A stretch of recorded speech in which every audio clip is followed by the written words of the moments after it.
Right, so we are now on to boss 2.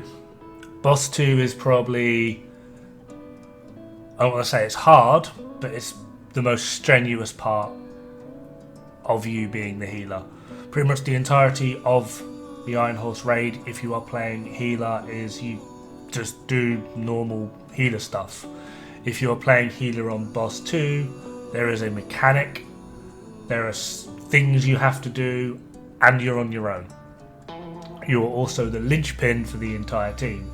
If anyone else goes down, there are ways around it. If the healer goes down, although there is kind of a way around it, if you're lucky, it mostly means game over, start again. Well, from actually boss 2. To get to boss 2, we have to go through the Ironworks part, which is pretty simple. I've seen people do this various different ways. All you need to do is just throw chems and hives everywhere and try and stay out of the way. It's a relatively narrow-ish corridor, but all you've really got to do is go in, try and be first in, and push left immediately to get out of everyone's way, and then start throwing chems about. And that's really it. So here we go. Throwing chem, pushing left to get out of the way. Obviously, it's a bit of a slalom. Got to go back and forth. But just try and keep putting chems down to help people to heal as they go through. And then once you get to the end, you sort of just need to wait and proc opportunistic, because you should have opportunistic on your backpack. Speaking of which, going to address the monster in the room. Safeguard on a heal build. Mostly it's pointless. It's not really going to be worthwhile, and if you play aggressively as a healer, as I do, you're wasting a talent. You are far better off using opportunistic to help buff your allies, as taken into account the future initiative buff, which is plus 25% weapon and skill damage, and then opportunistic, that's amplified damage of 10 or 15% with perfectly opportunistic. Now, once you get to this area, get yourself sorted and prepped, depending on the speed of your team, there are going to be a few things that you can change and mix up. For this part, I like using the healing drone. Some people do, some people don't. It's personal preference. Don't let anyone ever tell you otherwise. There are pros and cons with both. Drone only will heal you when you're standing still. It can also bug out. It can also decide to just piss off and do something stupid, or if you misclick, drone's going to go off and do something stupid. However, it's sustainable. Chems are a better heal. They do provide more healing. However, you're now juggling 2 sets of cooldowns, and there are times where you have to hold a door open.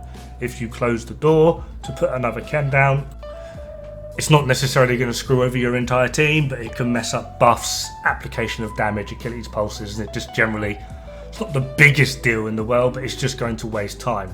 Worst case scenario, it can cause actual problems. Waters is something you are in charge of. You need to get between 80 and 86 water, as it shows on the thing, that little placard I was just showing. Waters will be done by the players down below, who will post in chat your job to get to approximately 90. That allows you, because it will diminish, you put 10 in, it will tick down at 1 per second.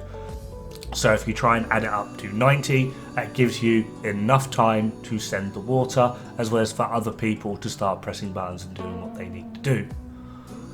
As you can see here, there are 6 screens. Starting at the top left is 1, bottom right being 6. 1, 2, 3, 4, 5, 6. The person that will be going into the forge will be reading a code out. The code will be something along the lines of this. Now I'm hoping you can see where it says error, there'll be F #0. All you need to know is F is screen 1, if it's P, it's screen 2, C, screen 3, R, screen 4, M, screen 5, or if it's just a series of numbers, so it'll be like a blank hashtag and then a load of numbers, that's screen 6. It's worthwhile knowing these, because sometimes the person in the forge doesn't know. Sometimes the guy in the forge will just go screen 1, screen 2, screen 3, or they'll say F hashtag 5, and you've got to go F. Right, okay, F is screen 1, and you need to translate it. Bit of back and forth, bit of effort. Once you've got your screen, you will see one of these symbols. A lot of people will call these varying different things. White cup on a belt, full cup on a belt, etc, etc.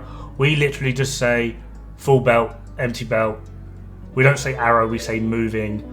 Double belt, double hook. I've had some people ask me, oh, but the double belt's full or empty. Doesn't matter if it's double belt or double hook, they're always empty. It's always going to be the same picture. Cool? And then you just match them up. At which point, once you've called out double belt, for example, someone watching their boxes downstairs on the DPS rolls will look for the symbol of the double belt, and they will shoot the corresponding box. Or if you're I've got no gold, he'll very cheekily say, shoot my box, will you dear? In an Australian accent. I did terrible, I am sorry.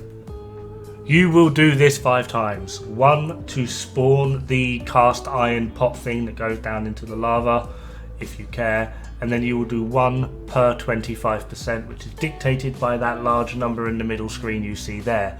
We are currently at 75. 25 each time, there's 4. 1 to get started, there's 5. And control room's very fitting as well, by the way, because when you're in the control room, you are in control. I do broken glass, which means the person upstairs covering me, once the glass is broken, they can go down. They don't have to stay upstairs. At all. I also like doing broken glass because it's a lot less pressure on the tank. Another thing I like doing as well is what we call is burn C. Basically there'll be 2 sets of rockets that will spawn over on A and C. If the one spawns on C, you pick that rocket up, you fire it into a wall, hopefully not the wall right next to you so you don't kill yourself, which will force the spawn of that second rocket to go back over to A.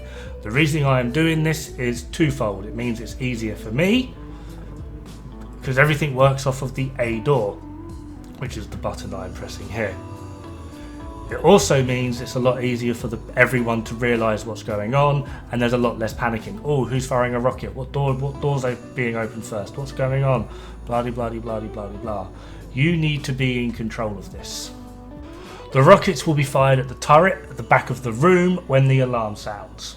What is happening now is once the large cask jug thing is full of molten iron, you use the central console to move it. Every time you move it, there will be a blockage. So someone, again at A, will have to be there ready. So you move it using the console, you go back to A, you open the door, and they will shoot the corresponding blockage at that time, which you are about to see. Hopefully you should be able to see a little arrow marker and bullets flying, and they will shoot the blockage, which allows me to then progress the bucket further. Once you got it to the end, you have to press it twice, and that will pour all of the molten iron over the turret. That large explosion you just saw there was the boss's wipe mechanic. If someone is in the room with him doing that, he will kill them instantly. Doesn't matter how much armor you have, you just die. This is another reason I like to do broken glass. It means it's one less thing for the tank to worry about. The tank will have to go in there at some point, just not yet. Once the weak point is destroyed, at this time we had the alarm sounding for the rockets as well as having to do weak points, so it took a little bit longer. I should now be pouring the lava, so it will move one more time. I then have to wait, and then crucible in position, empty. Press and hold, it will now pour the lava. Molten iron, we call it lava for simple effect.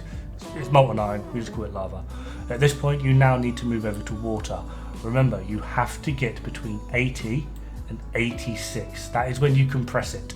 There is a weird thing, don't know if it's a bug or just weirdness, but if you press it as soon as it hits 80, it will start dropping back down into the 70s and 60s, etc, etc. Don't worry too much about it, it has been done. As you can see here, I have gone down, but I've sent the water. Essentially, my job here is now over and done with. but I could potentially still die, and if there is a wipe, they need someone in the control room ready to handle it. So if you do go down, try and get to one of these doors here, where someone should theoretically be able to revive you through the door. Don't ask how this works, it just does. Don't question it, just go with it. Now, once the lava has been poured, the person in the forge acting as tank will have to fire a water gun, yes, you heard me correct, a water gun at the molten iron to cause it to solidify. Because of the issue with waters, as well as the fact that Pause, acting as our tank, also went down, we have to send the waters again. All we have to do is give it a little bit of time, wait for the boss's wipe mechanic to reset, as well as wait for the waters to reset. The waters can take time. Waiting for the boss's wipe mechanic just makes it safer for the tank, because the last thing you want to do is send all the water and then for the tank to die and not be able to squirt the turret, as you see here.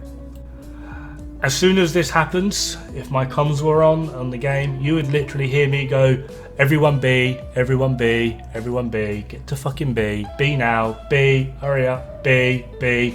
As you can see, people are already there, because what happens now, simply because of the overarching range that you get from B, it is preferable. It's also middle, so it just kind of helps. I will now open B.